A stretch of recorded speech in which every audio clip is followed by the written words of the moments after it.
오늘 이 거룩한 주일을 맞이하여서 이 자리에 나오신 여러분들 진심으로 축복합니다. 이제 우리가 하나님의 말씀을 듣는 시간을 가질 텐데요. 오늘 우리가 이 사무엘상 6장 19절부터 7장 2절까지의 말씀을 함께 읽었는데, 그 말씀을 중심으로 나는 하나님 앞에 어떠한 모습입니까? 라는 제목으로 말씀을 함께 나누도록 하겠습니다. 우리는 계속적으로 이 코로나라는 시대적인 상황 속에서 우리가 이 시대 속에서 던져야 될 질문이 무엇인가를 우리가 말씀을 통해서 함께 살펴보고 있습니다.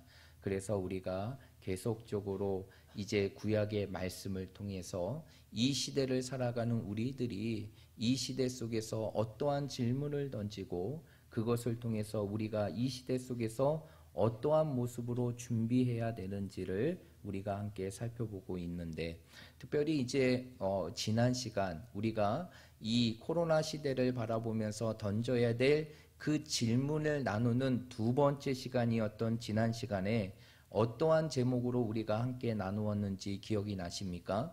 그것은 바로 무엇이냐? 우리가 던져야 될 질문인 우리의 생명은 누구의 것인가? 라는 질문을 던지면서 이 시대를 살아가야 됨을 우리가 함께 나누었습니다. 이것을 통해서 결국 우리의 모든 생명이 누구에게 있음을 우리가 확인했습니까? 우리의 영원한 왕이시고 주인이시며 생명의 주가 되시는 바로 예수님께 있다는 사실을 우리가 함께 나누면서 이 시대 속에서 우리의 생명의 주인이 되시는 그 주님을 위해서 더욱더 힘쓰며 살아가야 될 것을 지난 시간의 말씀으로 함께 나누었습니다.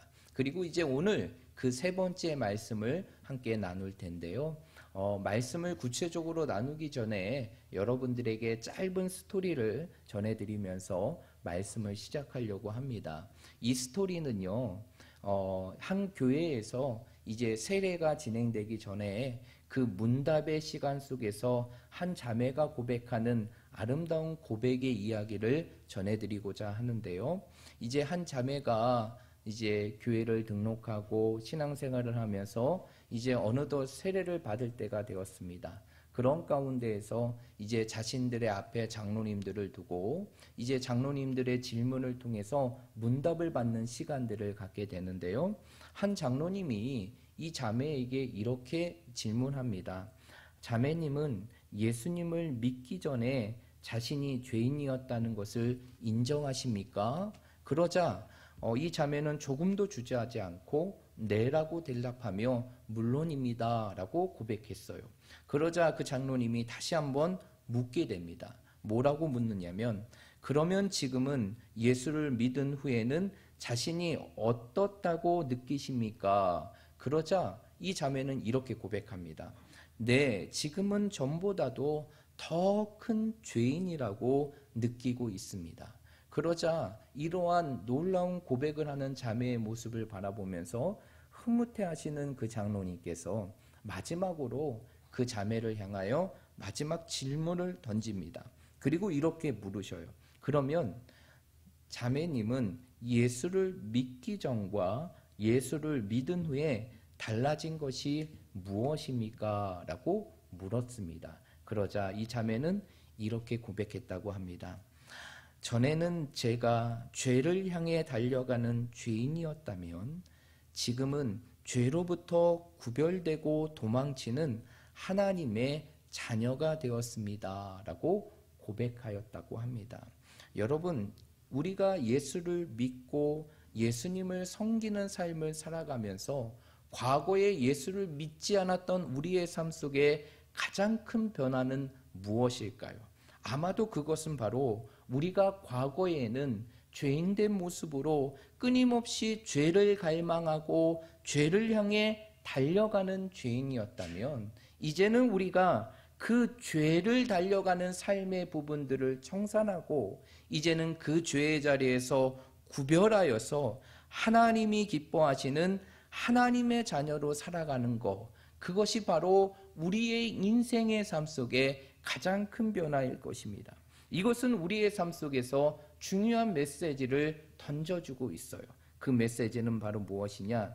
진정으로 구원받은 자는, 진정으로 예수를 믿고 구원받은 자들은 더 이상 죄를 위하여 자신의 삶을 드리며 살아가는 것이 아니라 이제는 그 죄로부터, 그리고 그 죄악이 가득한 세상으로부터 구별된 하나님의 거룩한 백성으로 이 세상을 살아간다는 것이에요. 그래서 거룩의 삶이라는 것은 구원받은 자들의 가장 확실한 징표가 되고 표징이 되는 것이 바로 거룩의 삶이라는 것이에요. 그런데 여러분, 이 사실을 아십니까? 우리의 삶 속에서 우리 자신을 드러내고 세상 속에서 우리 자신을 드러내며 우리 안에 계시는 하나님을 드러내는 삶을 살아가는 그 거룩의 삶, 그 거룩의 삶을 우리의 삶 속에 잃어버리고 때로는 우리의 모습이 하나님의 거룩함을 훼손하게 될 때 그것은 하나님의 무서운 심판으로 이루어지게 된다는 것이에요. 여러분, 오늘 우리가 읽었던 이 6장 하반절의 말씀부터 7장까지의 말씀이 이러한 사실을 보여주는 중요한 사건을 소개하고 있다는 것이에요. 여러분, 오늘 우리가 살펴보았던 이 사무엘 6장, 이 사무엘상 6장의 말씀이 어떠한 내용인지 기억이 나십니까? 이 사무엘상 6장의 말씀은 이제는 아직 왕정 시대가 도래하기 전에 이스라엘이 사사시대로 있을 때 그 당시 이 이스라엘을 이끌어갔던 엘리 제사장이 이 이스라엘을 다스리며 하나님의 뜻대로 이 세상을 통치했던 때가 바로 이 6장의 상황이에요. 그런데 이 6장의 상황 속에서 굉장히 이스라엘은 타락합니다. 이스라엘 백성들뿐만 아니라 제사장의 직분을 갖고 있는 엘리 제사장뿐만 아니라 그의 자녀들까지 타락하는 모습들이 있게 되죠. 그런데 그 가운데에서 이 6장의 말씀은 어떠한 내용을 기록하고 있느냐? 그런 가운데에서 하나님께서 타락한 이스라엘 백성들을 보시고 이제는 블레셋과의 전쟁을 통해서 2번이나 패배를 경험하게 하셔요. 그 2번의 패배를 통하여서 이스라엘 백성들을 하나님을 상징하는 무엇을 블레셋 군대에게 빼앗기게 됩니까? 하나님의 언약궤, 법궤를 빼앗기게 돼요. 여러분 기억이 나십니까?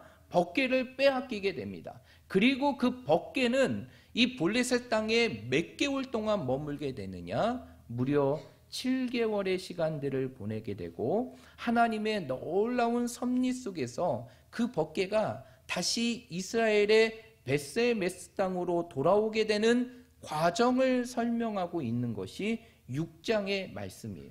그러면 그 6장의 말씀 속에서 오늘 우리가 읽었던 이 본문의 말씀은 어떠한 사건을 소개하고 있느냐? 이제 하나님의 언약궤, 법궤가 다시 블레셋 땅에서 이스라엘 땅으로 돌아오게 됩니다. 돌아와서 벳세메스 땅에 머물게 되죠. 그런데 오늘 본문의 말씀에 보니까 그 벳세메스 주민들이 어떻게 하게 됩니까?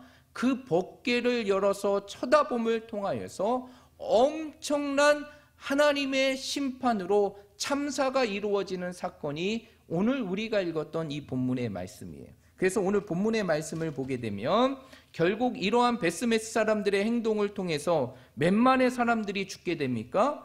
5만 70명의 사람들이 죽게 되죠. 엄청난 양의 숫자가 죽음을 당하게 됩니다. 그런데 왜 이러한 일이 일어나게 되었을까요? 왜 이러한 일이 일어나게 되었을까요? 오늘 19절의 말씀에 보면 분명한 이유를 설명합니다. 그 이유는 바로 무엇이냐? 벳세메스 사람들이 여호와의 궤를 뭐한 까닭이다? 들여본 까닭이다 라고 얘기해요. 하나님의 언약궤, 하나님을 상징하는 그 하나님의 언약궤를 인간이 들여다봄을 통하여서 결국 이러한 무서운 참사가 이루어졌다는 것이에요. 이것은 무엇을 설명하고 있느냐? 죄악된 인간이 하나님의 거룩함을 침해함을 통해서 하나님께서 진노하시는 사건을 보여주는 것이 바로 이 벳세메스의 참사에 대한 내용이라는 것이에요. 여러분, 사실 하나님께서는 이 부분에 대해서 이미 이스라엘 백성들에게 명령하시고 경계하신 부분들이 있어요. 그 말씀이 어디에 나오냐면 민수기 4장의 말씀에 나와 있습니다. 우리 한번 찾아볼까요? 민수기 4장 19절과 20절 말씀입니다.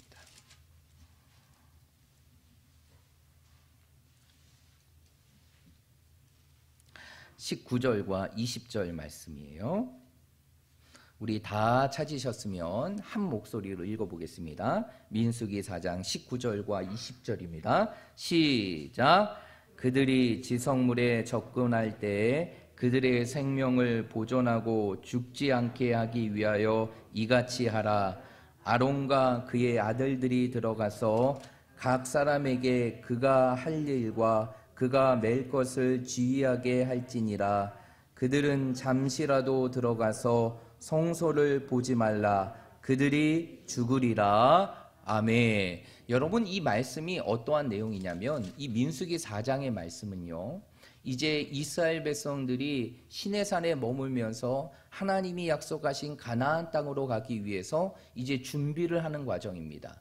그런 가운데서 하나님께서 이 이스라엘 백성들 가운데 레위 지파, 그 레위 지파 가운데 고핫 자손들에게 그들이 어떠한 일을 해야 될지를 설명해 주시면서 하나님께서 명령하신 내용이 오늘 지금 우리가 읽었던 19절과 20절의 말씀이에요. 그 당시 고핫 자손은 어떠한 일을 담당했느냐? 이 성전에 많은 기구들이 있지 않습니까? 성물들이 있어요. 그 성물들을 어떻게 하느냐? 자신의 어깨에 메고 그것을 옮기는 일을 담당했던 사람들이 바로 레위 자손들 중에 어떠한 자손이냐? 고핫 자손이라는 거예요. 그 고핫 자손의 일을 설명하면서 이제 하나님께서 모세를 통하여 그들에게 말씀하시는 내용이 19절과 20절의 말씀인데, 마지막 20절의 말씀에 보면 뭐라고 얘기하느냐? 이렇게 말하고 있습니다. 그들이 잠시라도 들어가서 무엇을 보지 말라? 성소를 보지 말라. 그들이 뭐하리라? 죽으리라 라고 말했어요. 분명히 말씀하셨어요. 하나님께서 분명히 이스라엘 백성들에게 말씀하셨습니다. 너희는 성전에 있는 어떠한 기물도 보지 말라. 그 보는 날에는 너희가 반드시 뭐하리라? 죽으리라 라고 말했습니다. 그럼에도 불구하고 베스메스 사람들은 이러한 하나님의 명령을 지키지 않고 하나님의 거룩함을 훼손하는 하나님의 언약궤를 들여다봄을 통하여서 무려 5만이 넘는 사람들이 죽음을 당하게 되는 참사가 이루어지게 됩니다. 여러분, 이러한 사건은 정말 오늘 본문의 말씀에만 나와 있는 것이 아니라 사무엘하 6장에 나와 있는 베레스 우사의 사건을 통해서도 확인해 볼 수 있어요. 여러분, 베레스 우사의 사건 기억나시죠? 이제 다윗이 다윗성을 건설한 이후에 하나님의 언약궤를 자신의 성으로 옮깁니다. 그런데 사실 그 언약궤는 어떻게 옮겨야 되는 것입니까? 바로 제사장들이 어깨에 메고 그 언약궤를 옮겨가야 함에도 불구하고 그 일을 행하지 않고 수레를 태워서 언약궤를 옮기다가 하나님의 진노하심으로 그 언약궤가 땅에 떨어지려고 하죠. 그때 우사가 무엇에 손을 대게 됩니까? 그 하나님의 언약궤에 손을 댐을 통해서 죽게 된 사건이 베레스 우사의 사건이에요. 이 사건 또한도 어떠한 것이냐? 결국 인간의 성급한 행동이 하나님의 거룩함을 훼손함을 통하여서 죽게 된 사건을 소개해주고 있다는 것이에요. 여러분, 결국에는 오늘 이 말씀을 통해서 우리가 알 수 있는 것은 결국 무엇이냐? 하나님의 거룩함이 훼손될 때 하나님께서는 분노하시고 그것에 대한 심판을 행하신다는 것이에요. 그런데 이러한 하나님의 심판이, 이러한 하나님의 거룩함을 지키지 못하고 거룩함을 훼손함을 통해서 나타나는 하나님의 심판이 때로는 어떠한 모습으로 나타나게 되느냐? 재앙, 곧 전염병의 모습으로 나타나게 된다는 것이, 이 부분들을 언급하는 성경의 말씀이 있는데 그것이 바로 민수기 8장 19절입니다. 한번 펴볼게요. 민수기 8장 19절입니다.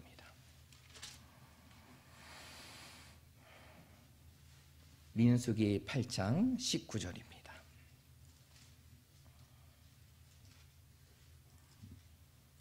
우리 다 찾으셨으면 우리 한 목소리로 19절 말씀 읽겠습니다. 시작. 내가 이스라엘 자손 중에서 레위인을 취하여 그들을 아론과 그의 아들들에게 주어 그들로 회막에서 이스라엘 자손을 대신하여 봉사하게 하며 또 이스라엘 자손을 위하여 속죄하게 하였나니 이는 이스라엘 자손이 성소에 가까이 할 때 그들 중에 재앙이 없게 하려 하였음이니라. 아멘. 이 19절의 말씀은 어떠한 내용이냐? 왜 하나님께서 그 이스라엘 백성들 가운데 레위인들을 선택하고 그리고 아론의 아들인 제사장들을 통해서 그 성전의 일을 하게 했는지 그 이유를 설명하는 것인데, 그 이유가 바로 19절 하반절에 나와 있어요. 그 이유는 바로 무엇이냐? 이스라엘 자손이 성소에 가까이 할 때 그들 중에 무엇이 없게 하기 위해서? 재앙이 없게 하기 위해서다. 그런데 이 재앙이라는 단어가 구약에서 말하는 그 전염병을 표현하는 세 개의 단어 중에 하나인 네게프라는 단어라는 것이에요. 그러면 결국에는 하나님께서 레위인들을 통하여서 하나님의 일들을 하게 하는 것은 이제 일반 이스라엘 백성들이 하나님의 성소에 가까이 하거나 하나님의 성물을 만질 때 그들에게 무엇이 없게 하기 위하여? 재앙, 곧 전염병이 그들에게 돌지 않게 하기 위해서 하나님께서는 레위인들을 선택하셨고 그들에게 하나님의 일들을 맡기게 하셨다는 것이에요.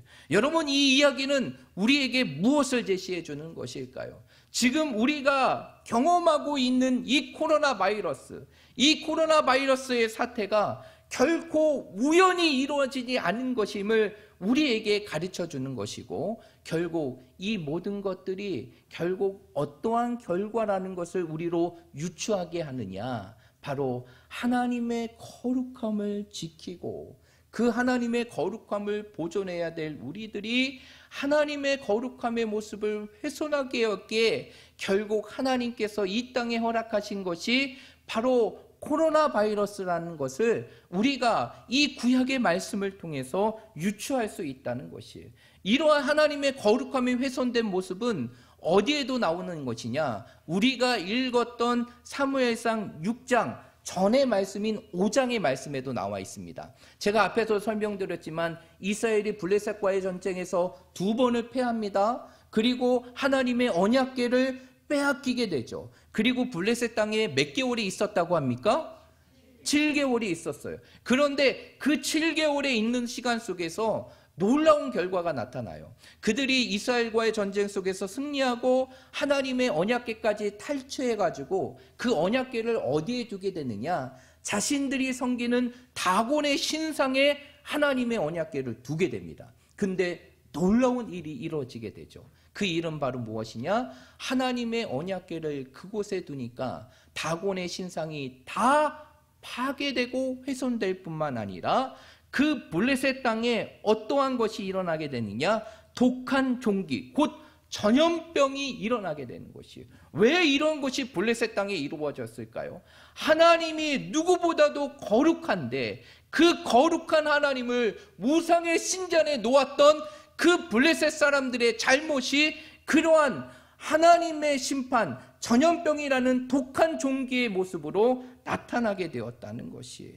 결국 우리에게 주어지는 이 코로나 사태가 결코 우연이 아니라 이것은 결국 하나님의 거룩함을 훼손한 결과라는 사실을 우리는 확인할 수가 있어요. 오늘 베스메스 사람들의 사건을 통해서도 확인할 수 있는데 본문의 말씀으로 돌아갈게요.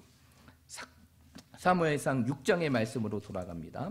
6장의 말씀 중에 20절의 말씀을 우리 한번 읽어볼게요. 20절입니다. 6장 20절입니다. 시작. 베세메스 사람들이 이르되 이 거룩하신 하나님 여호와 앞에 누가 능히 서리요? 그를 우리에게서 누구에게로 올라가시게 할까 하고 이렇게 고백합니다. 여러분 20절의 말씀에 보니까 베세메스 사람들이 그들이 하지 말아야 될 하나님의 거룩함을 훼손하게 하는 하나님의 언약궤를 들여다보므로 5만 명 이상이 죽는 참사가 이루어지죠. 그 가운데에서 그것을 경험했던 베세메스 사람들이 고백하는 것이 무엇입니까? 20절의 말씀에 보니까 이 거룩하신 누구 앞에? 하나님 여호와 앞에 누가 능히 서리요 라고 말하고 있어요. 이러한 고백은 결국 무엇이냐? 결국 베스메스의 사람들이 이루어진 그 참사가 결국 하나님의 거룩함을 훼손하고 그들의 삶 속에 불경건함으로 이루어진 결과라는 것을 그들 스스로가 고백하고 있다는 것이에요. 결국 우리의 삶 속에서도 하나님의 거룩함을 드러내야 함에도 불구하고 그 거룩함이 우리의 삶 속에서 훼손되어질 때, 때로는 우리의 행위들이 하나님의 거룩함을 훼손된 삶을 살아갈 때 그것이 결국 이러한 무서운 전염병의 결과로 이루어짐을 구약의 성경은 말씀하고 있다는 것이에요. 그렇기 때문에 어쩌면 우리가 당면하고 있는 이 코로나 사태는요, 이 땅에 하나님의 거룩함이 훼손되어서 이제 그 거룩함을 훼손하기 위해서 하나님께서 이 땅의 그리스도인들과 이 땅의 교회를 향해서 하나님이 주시는 경고와 사인일 수가 있다는 것이에요. 그러면 이러한 현실의 삶 속에서 이것을 인식한다면 결국 우리는 이 땅의 삶 속에서 어떠한 질문을 던질 수 있어야 될까요? 오늘 우리가 읽었던 이 본문의 말씀을 통해서 여러분들에게 전하려고 하는 바로 제목과 같이 바로 나는 거룩하신 하나님 앞에 나는 어떠한 모습으로 서 있는지 우리 자신을 향하여 스스로 질문을 던져야 한다는 것이 정말 내 자신이 하나님의 백성답게 그 거룩한 삶을 지키고 살아가고 있는지 아니면 여전히 세상의 모습을 따라 그 죄악의 모습을 따라 하나님의 거룩함을 잃어버리고 훼손하고 있지는 않은지 우리의 삶 속에서 돌아보고 점검하고 우리의 삶의 자리에서 이 질문을 던져야 되는 것이 왜 그럴까요? 거룩은요 하나님께서 우리에게 주시는 명령이고 더 나아가서 이 땅의 삶을 살아가는 우리 그리스도인들이 세상 속에서 하나님의 모습을 드러내며 우리 그리스도인들의 모습을 세상 속에 표현할 수 있는 영적인 정체성과 같은 것이 바로 어떠한 모습이기 때문입니까? 거룩의 모습이기 때문이에요. 그래서 성경은요 우리 그리스도인들을 향하여 끊임없이 거룩에 대한 명령을 반복하고 있다는 것이에요. 한번 살펴볼까요? 레위기 11장입니다. 레위기 11장 44절의 말씀입니다. 레위기 11장 44절입니다.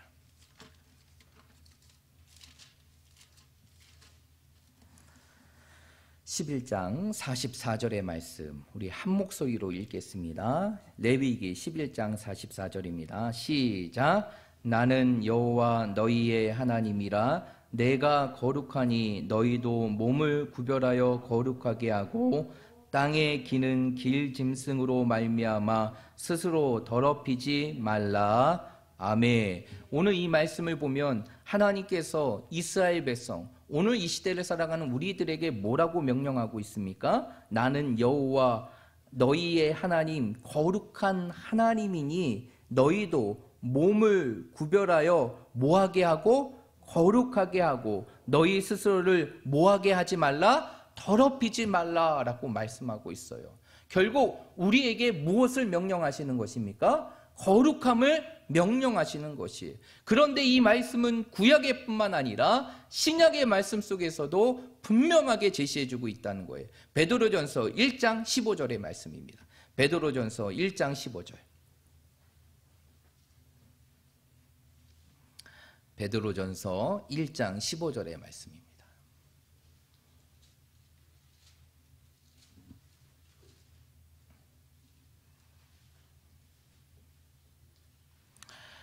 다 찾으셨습니까? 다 찾으셨어요? 베드로전서가 찾기가 어려우신가요? 베드로전서 1장 15절 말씀입니다. 우리 다 찾으셨으면 우리 한 목소리로 읽도록 하겠습니다. 시작. 오직 너희를 부르신 거룩한 이처럼 너희도 모든 행실에 거룩한 자가 되라. 아멘. 오늘 이 말씀을 보면 베드로 사도가 뭐라고 얘기합니까? 너희를 부르신 거룩한 하나님처럼 이제 너희도 모든 행실에서 어떠한 자가 되라? 거룩한 자가 되라 라고 말씀하고 있다는 것이, 여러분, 거룩에 대한 명령은 결코 선택이 아님을 믿으시길 바랍니다. 우리가 이 땅에 그리스도인의 삶을 살아가면서 거룩이라는 것은 내가 해도 되고 안 해도 되는 그러한 선택이 아니라 이 시대를 살아가는 하나님께서 우리에게 주시는 명령이라는 것이, 그리고 이 명령은요, 우리로 하여금 이 시대 속에서 우리의 영적인 전측성과 같고 우리의 삶 속에서, 이 세상 속에서 하나님의 모습을 드러내는 삶의 모습이 바로 거룩의 모습이에요. 그래서 우리 그리스도인들은 이 땅의 삶 속에서 하나님이 거룩하시니까 우리 또한도 이 땅에서 어떠한 삶을 살아가야 되는 것입니까? 거룩한 삶을 살아가야 돼요. 거룩한 삶이라는 것은 앞에서도 여러분들에게 설명드렸지만 죄를 향해 달려갔던 우리의 인생의 삶을 스톱 중지하고 이제는 우리가 이 세상 속에서 구별된 삶, 세상 속에서 하나님의 모습을 닮아 구별된 삶을 살아가는 것이 거룩의 삶이라는 것이, 그러기에 우리는 이 세상을 살아가면서 오늘 말씀의 제목과 같이 우리의 삶 속에 끊임없이 던져야 될 질문이 있어요. 나는 거룩하신 하나님 앞에 어떠한 모습인가? 이 질문을 던져야 되는 것이, 내 자신이 죄악으로 더럽혀진 인생의 삶을 살아가고 있는가?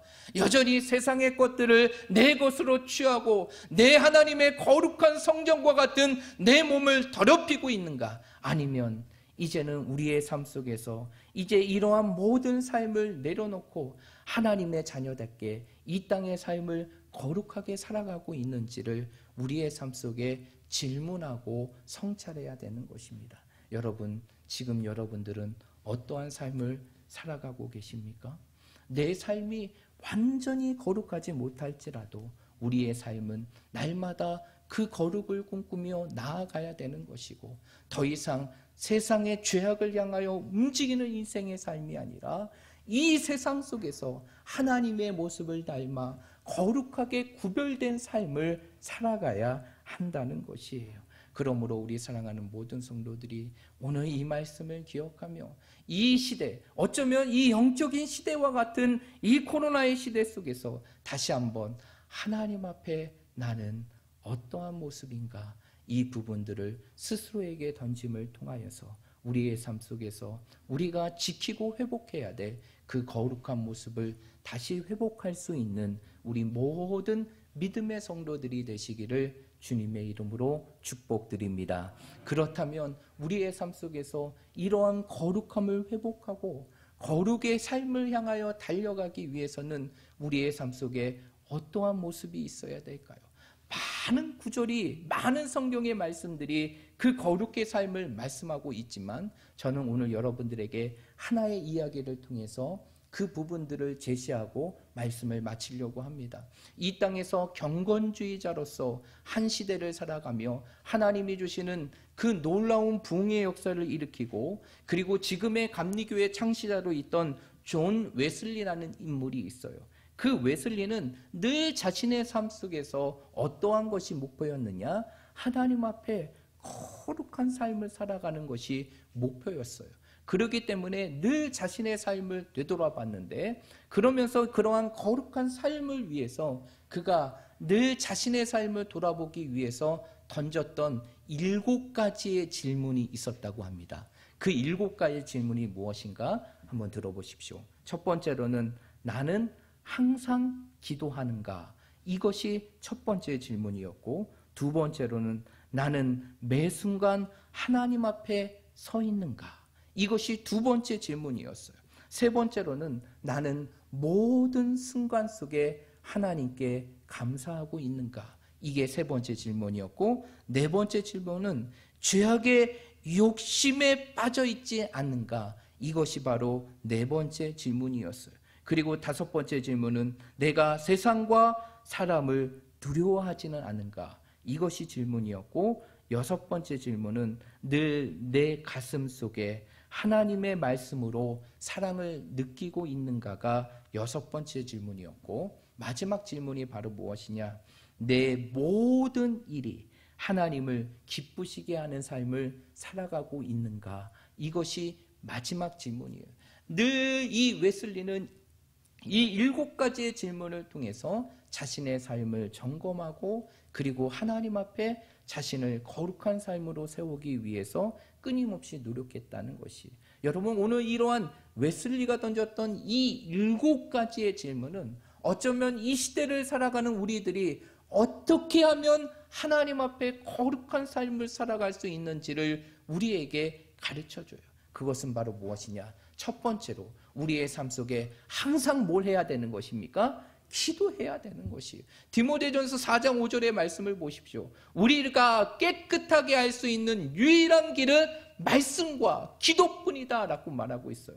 여러분, 우리의 삶이 하나님 앞에 거룩해질 수 있는 가장 강력한 힘이 바로 무엇이냐? 우리의 삶 속에서 항상 기도하는 것이. 그리고 두 번째, 우리의 삶의 거룩을 위해서 해야 될 것은 늘 우리의 삶이 하나님 앞에 있다는 사실을 인식해야 되는 것이, 이것이 바로 코람데오의 신앙이라는 것이, 늘 내 인생의 삶이 하나님 앞에 있다는 사실을 인식하고 하나님을 인지하고 인식하며 이 땅의 삶을 살아갈 때 우리는 이 세상 속에 거룩한 삶을 살아갈 수 있고, 그리고 우리의 삶 속에 감사하고, 그리고 세상에 대한 욕심을 내려놓고 오직 세상이 아닌 하나님을 두려워하며 늘 우리의 삶이 하나님의 말씀을 통해서 하나님의 사랑을 경험할 때, 그리고 마지막 우리의 삶의 모든 목적과 행위의 이유가 하나님을 기쁘시게 하는 삶이 될 때